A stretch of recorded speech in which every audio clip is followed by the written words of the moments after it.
Early access games have grown in popularity over the last decade, giving fans a chance to check out games before they're fully released, while also providing devs with feedback to make their games better. It's a huge part of the symbiotic gaming industry, and personally, I see it as a great way to build a game. Over the last few years, I spent a lot of time playing Hades 2 in early access. It was one of those day one purchases for me, helped especially by the fact that I had full faith in Supergiant Games to make something great, and they never let me down. Getting to see the game throughout the development gave me a greater appreciation for what actually goes into making games, and it made seeing the 1.0 release last year extra special. But now it's time for something new. Last Thursday, Slay the Spire 2 released in early access. It's a similar story to Hades 2, where the first game was one of my all-time favorite roguelikes, and I had high hopes for the sequel. So of course, the moment it released, despite it crashing Steam for a while alongside the release of Marathon, I was able to buy my copy. Now, having spent time with the game, a little over 10 hours at the time of recording this, I feel comfortable sharing my thoughts about it. Just know that these thoughts may change as I keep playing and as the game keeps updating. But for now, I think that Slay the Spire 2 is a huge success. What's so impressive for me about this release is that it already feels like a full game. With other recent titles I've checked out in early access, like the aforementioned Hades 2 or more recently Hytale, content is gated in some way while still in development. But as far as I can tell, with Slay the Spire 2, you basically have an entire game at your disposal, which makes me really excited to see what's to come. The game plays practically identically to the first game, which isn't a bad thing. It's more about how they choose to expand on those ideas. And where the game really shines for me so far is in some of the ways that they make a turn-based card game feel a lot more active. I think my first real "that's cool" moment was one of the second bosses of the game, which has a feature where you're constantly being pulled towards the boss's sandy maw to be swallowed, and you get these cards in your deck which allow you to spend energy to back away from the boss, so you have to balance an extra element, and it also makes you feel much more connected with the physical space of the game, which can be really hard to do in a deck builder. The game also plays around with positioning on another second level boss where you have to change the direction you're facing to reduce damage. Slay the Spire 1 had a very similar feature on one of its late game mini bosses, so I'm actually really happy to see that make a return in a much earlier format. Slay the Spire 2 also has alternate paths, or I guess randomized paths, because it doesn't seem like I get a choice in which path I take. But in the first game, there were only 3 acts, and so far in Slay the Spire 2, I've unlocked at least 2 different areas that take the place of different acts in the game, and they also switch up the enemies, so it kind of keeps you on your toes. It seems like the alternate paths are unlocked by progressing through the game, as I started unlocking them after my first win or after clearing an area for the first time.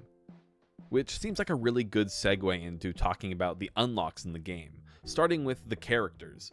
Because you start out the game with just the Ironclad, who's the classic first character from the first game, and then after playing your first run with a character, you unlock the next character, up to 5 total.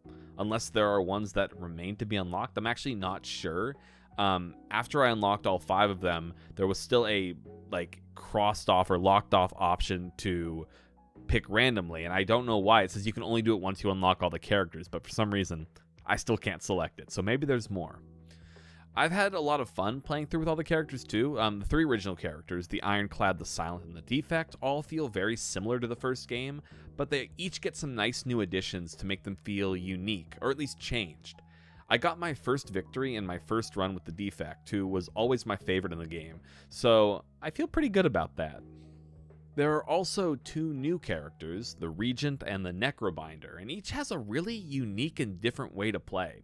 Kind of similar to the Watcher in the first game, who I guess didn't return for the sequel.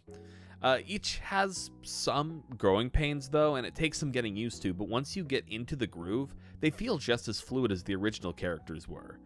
I've also taken a really special liking to the Necrobinder, who gets this summonable bone hand named Osti, and I've really enjoyed trying to conquer the spire as her. The game also features a lot more than just unlockable characters. In fact, there's this entirely new unlockable system called epochs, which are unlocked by completing certain activities as certain characters, or by simply playing through the game and getting enough points. Each epoch unlocks new cards and relics for the characters they're tied to, or just general colorless cards and relics that can be used by anyone. Many of them make your runs much stronger as well, and they make Slaying the Spire a lot easier. I've noticed that they really don't want you to rush through the game super fast, which is pretty standard in roguelike fashion, so they lock a lot of really good synergy cards behind those epochs, so that as you play more, it really does get easier to consistently win. The first game did that as well, and I don't think that it's a problem. I think it works doubly well as a good way to introduce players to the game's core mechanics before throwing them into the deep end of the harder to track mechanics. A really good example of that is with the Necrobinder and Osti, who have two pretty distinct builds you can try at the start.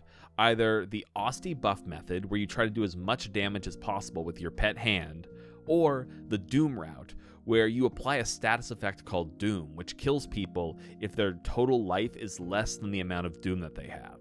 When you first start, a majority of the cards you seem to get are pretty Osti focused, but once you start getting your first few epochs unlocked, that's where they start giving you more Doom cards, giving you more options and stronger cards, but at the same time also making it a little harder to get the cards that you really want for your build.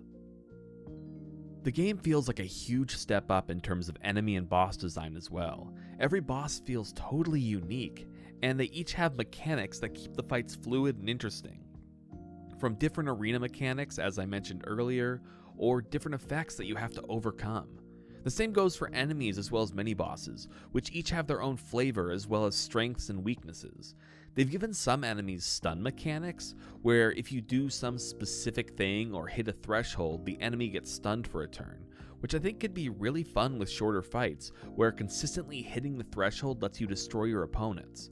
It also makes longer fights feel a bit fairer because it gives you a turn to reset. And of course, I can't forget the amazing dialogue and mystery rooms of Slay the Spire. They're a key part of the game's storytelling and experience, and yet again, I feel like they've really upped the ante when it comes to those things.